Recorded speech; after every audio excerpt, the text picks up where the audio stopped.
You know, I find not all the time, but on every once in a while, I find a coin that has, especially obviously it's a copper coin. The zinc cents have electroplating, so I would imagine that the electroplating affects the appearance. If the die has been polished, I'm assuming that they polish zinc dies also, but uh, I'm not exactly sure about that. But for copper coins, copper pennies, they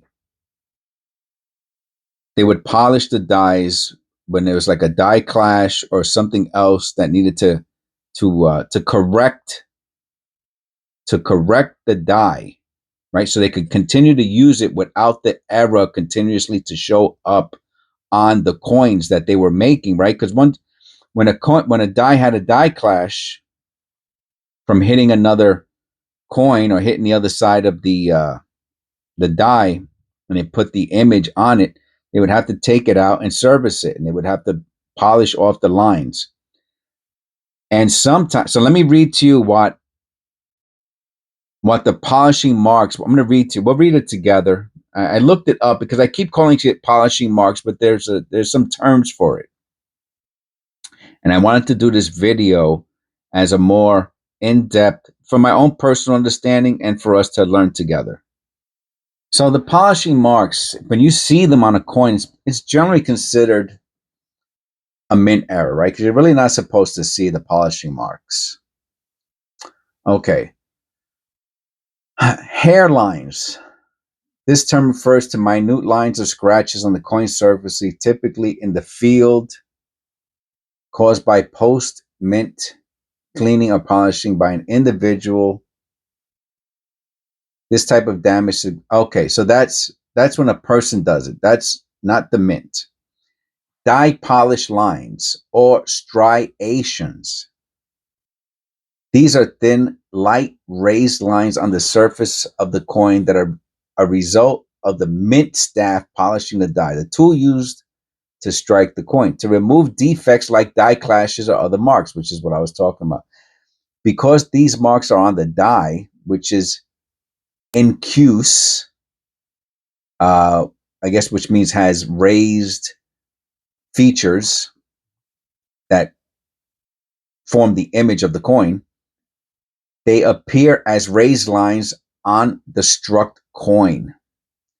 Die polished lines are not considered damage or a mint error in the grading process. Ah, look at that. But I think they get a qualifier or a designator or something like that. Rather, they are a normal part of the manufacturing process and can be used. Okay, a variety attribution. That's what I meant. That's what I was looking for. So yes, they're not okay. So they're not errors, but they are variety attributions. Yes. If the marks on the penny are incuse, okay. So if they're incuse, they're saying they post mint damage. All right. If they are very fine raised lines, they are polished dies from the mint. So the coin. Let me pause this. So the coin that we want to look at is this one.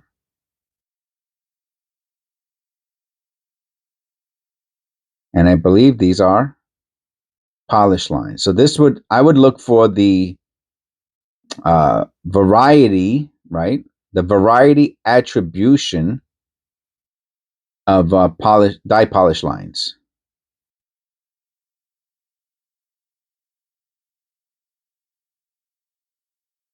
And you can see the die class.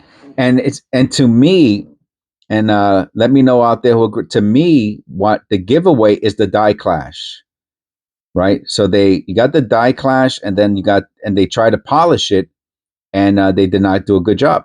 They didn't do a good job.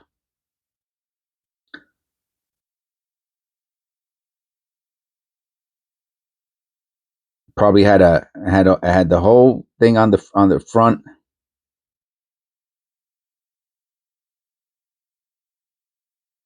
So